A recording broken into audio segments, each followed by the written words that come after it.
Dr. Gregory Horton here, three-time Olympic medalist and world champion in track and field. Thank you all for coming over to this channel. If you like the content, please go ahead and give us a thumbs up. If you have an opinion, please feel free to leave your comment in the comment section.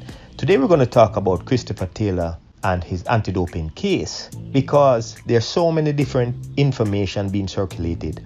And even though I was pretty much informed as to what's going on with this case, I wanted to wait until all the evidence were out before I render my opinion. Now, it is truly unfortunate that Christopher Taylor has found himself in a situation like this. And when you listen to the WADA representative, they are making it absolutely clear that athletes are informed that when they choose not to give a sample, the repercussions and consequences that they will face in instances like this. Now, there are many versions as to why Christopher Taylor is in this predicament at this time. However, sports analyst Ricardo Chambers from SportsMax broke down the offense and the surrounding that took place this way. Yeah, last week, news broke that Jamaican quartermiler Christopher Taylor was charged by the Athletics Integrity Unit for a violation of the World Anti-Doping Agency WADA code. The 23-year-old has been charged under Article 2.3, which speaks to evading, refusing, or failing to submit to sample collection. There are several versions of the chain of events that led to this charge for the Olympic and World Championship 400-meter finalist. The incident happened on November 16, 2022. The testing process started at his home and not at the airport. Important, because it has been reported previously, it was at least thought previously, that he was at the airport when the drug testing officials turned up, but that is not the case. The drug testing official traveled with him to the Norman Manley International Airport. No sample was taken. He boarded a flight to Florida. The charge is evading or failing to submit to sample collection. He has been provisionally suspended. He faces a maximum ban of 4 years from the sport. So the news is that the offense did not take place, as stated by the team, in the Norman Manley Airport. In fact, the evidence states that on November 16, 2022, that Christopher Taylor was at his home when the tester came to retrieve a sample.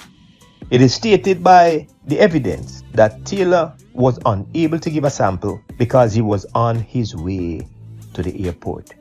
Now, the tester made it absolutely clear that you have to give a sample, that if you are unable to give a sample, then it will be considered evading a drug test. For those who are not privy or understand what evading means, it means that once the tester identifies him or herself and provide the necessary documentation to support who he or she says they are, that the athlete must provide a sample. Now, I can tell you that this one is going to be extremely difficult for Christopher Taylor to overcome. I think in this case, if the tester violated his rights in any way and Christopher is able to support that his rights were violated, he wanted to give a sample and he wasn't able to, then he may have a chance. But as it stands right now, I am hoping that he can find a way to get himself out of the situation that was created. So a quick summary of the case is as follows. The most current report by the WADA agency clearly states that the offense took place at Christopher Taylor's home. He was approached by the tester. The tester identified who he was. Christopher Taylor was not able to provide a sample at the time. He said that he was on his way to the airport. The tester followed him to the airport before he actually boarded the flight, and he was still not able to provide a sample. Now, under normal circumstances, this would be an automatic 4-year suspension for evading, because in this case, it is considered evading the test. And once you evade, once the tester identifies him or herself and you choose not to give a sample, then the consequences will be severe. Now, I am not sure what the strategy is right now, but Mr. Taylor and his team have 7 days to provide the necessary support documents to support their views, I am not sure how they are going to overcome this one.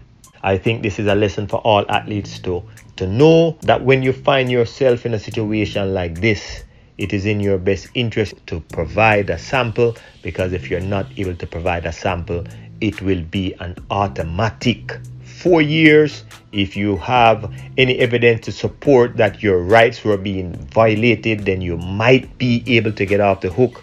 But in this case, I too wait to see what Mr. Taylor's defense is going to be.